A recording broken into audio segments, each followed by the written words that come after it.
My dream palette and I returned from our little art trip, and I have to say my palette fared better than I did because I am under the weather.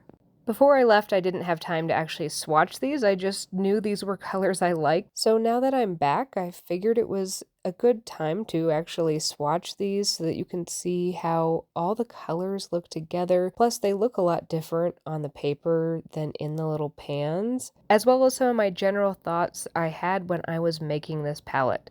First of all, I think I used every single color in this. Was 48 colors overkill to travel with?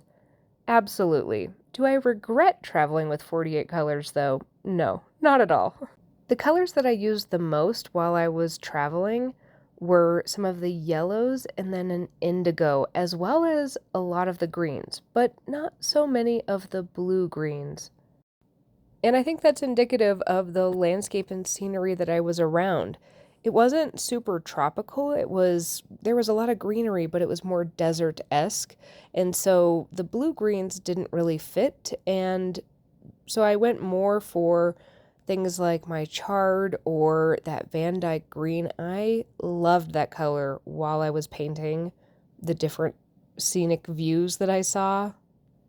I also didn't use a ton of reds. I do always tend to dip into something like a pink instead of a red, and that's just one of my typical tendencies when I'm going for a color like that.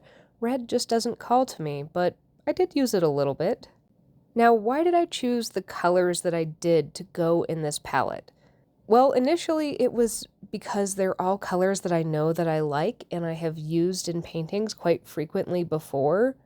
The other thing, though, is that I was trying to get a really good variety of different types of colors, both just visually the colors, but also in how they work. And what I mean by a different variety of how they work is that I want some colors that are more transparent, some colors that are more opaque or have more coverage, so that if I get into a situation where I need to cover something up, I actually kind of can. Some of these colors work a little more like gouache, and that can really help with texture as well as, again, covering those mistakes. I also wanted some that were more granulating so that I could get different textures, and then I wanted some that were very smooth.